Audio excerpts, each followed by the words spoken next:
Remue ménage. Remue ménage.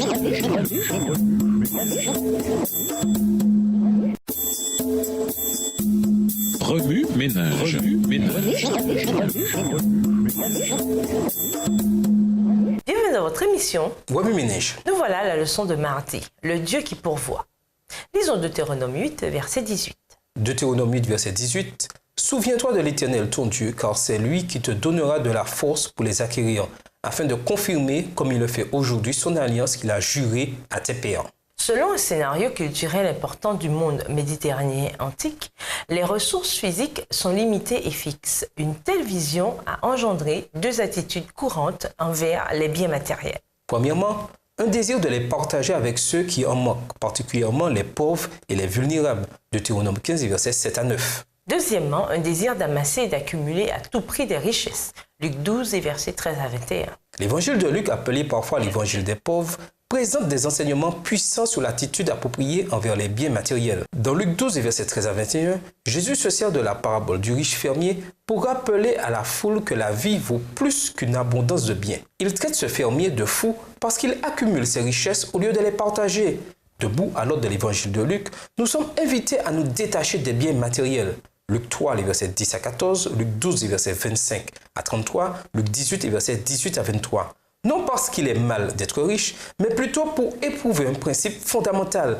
Notre désir d'avoir de l'argent surpasse-t-il notre désir de suivre Dieu? Luc présente l'idée de Dieu et de l'argent dans un autre principe important.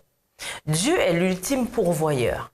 Aussi bien le Magnificat, Luc 1, les versets 46 à 56, que le Benedictus, Luc 1, les versets 67 à 79, soulignent le fait que Dieu nous procure le salut et subvient à nos besoins. Tout appartient à Dieu. C'est là le cœur même de l'économat chrétien.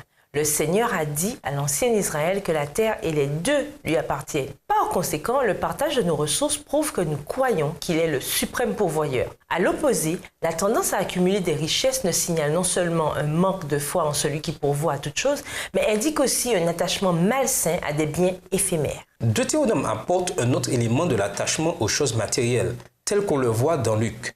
La tendance à oublier la providence divine. Dans Deutéronome 8, verset 18, le Seigneur demande aux Israélites de se souvenir que la force pour travailler et s'enrichir vient de lui.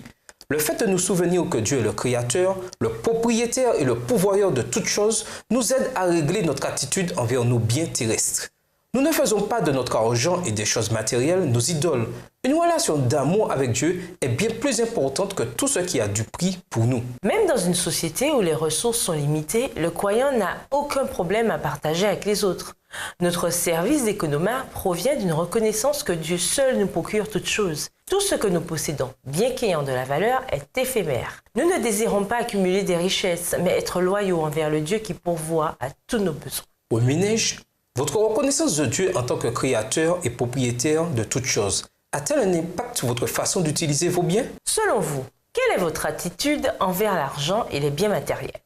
Au revoir. Et à demain si je veux. Remue ménage.